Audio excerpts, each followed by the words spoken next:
Korban selamat dari tragedi Kanjuruhan yang telah disamarkan namanya Adlim mengungkap fakta supporter yang berada di tribun saat kejadian berlangsung. Adlim mengatakan perempuan dan anak-anak banyak berada di tribun pintu 13 yang menjadi sasaran tembakan gas air mata. Pintu 13 yang dikunci juga menjadi akses keluar bagi para supporter yang berada di tribun tersebut. Adli menceritakan perempuan kebanyakan berada di tribun 1, 2, 6, 7, 9, 10, 13, dan 14. Lantaran tribun lainnya digunakan untuk membuat koreo, sehingga perempuan dan anak-anak mayoritas berada di tribun tersebut. Adlim kemudian menceritakan tribun 13 menjadi sasaran penembakan gas air mata karena banyak supporter dari dalam lapangan yang keluar menuju pintu tribun tersebut. Sebagai informasi, Sabtu 1 Oktober lalu, terjadi kericuhan usai pertandingan Arema FC melawan Persebaya Surabaya dengan skor akhir 2-3 di Stadion Kanjuruhan, Kabupaten Malang. Kekalahan Arema FC menyebabkan sejumlah supporter turun dan masuk ke dalam area lapangan.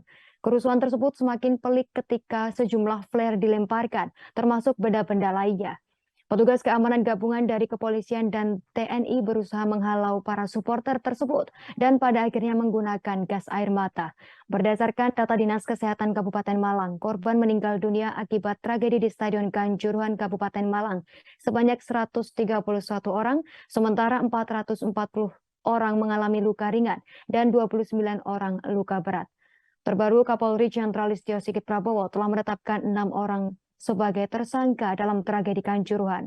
Meski begitu, kemungkinan jumlah tersangka akan bertambah lantaran proses penyelidikan masih terus dilakukan. Gas air mata itu ya 2 kali itu, Mbak. Yang dulu lawan Persib Bandung 2018 itu, yang akhirnya 1 orang meninggal itu. Terus sama yang paling parah ini yang kemarin. Padahal dulu lawan Persib Bandung itu nggak sebanyak yang kemarin sih. Itu bisa dihitung jari sebenarnya. Dan itu pun ngelemparnya nggak ke tribun gitu loh, Mbak. Yang lawan Persib Bandung dulu itu kan ngelempar ke lapangan, cuman efeknya itu sampai ke tribun. Akhirnya kan banyak yang sesek seperti itu dulu. Nah, saya nggak tahu yang kemarin ini itu kok parah banget ya. Sampai ada yang dilempar itu sampai di depan saya, meledaknya pas di depan saya. Itu gas air mata di tribun 7. Mungkin Mbak lihat banyak video yang viral yang polisi nembak ke tribun.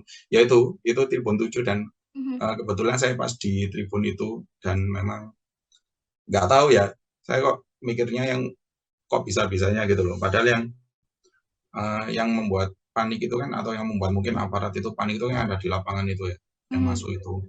Nah itu kenapa kok sampai dilempar ke tribun padahal di situ itu ya banyak anak kecil, terus banyak perempuan juga dan banyak orang-orang yang memang nggak niat rusuh sih seperti itu.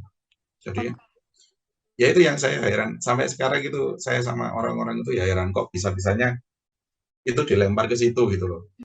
Yang saya tahu yang paling parah itu di gate itu, Mbak, di gate tribun 10 itu. Jadi tribun 10, 11, 12, 13 itu paling parah. Saya lihat di situ. Di situ tuh sampai kayak gimana ya? Yang saya lihat di stadion itu waktu itu memang banyak banget yang ke situ, Mbak. Jadi banyak banget yang gas air mata itu ke situ. Terus saya lebih miris lagi waktu lihat video itu ternyata kayak lautan gas gitu di situ. Dan itu saya nggak bisa bayangkan kan, memang korban paling banyak kan memang dari gate itu, Mbak.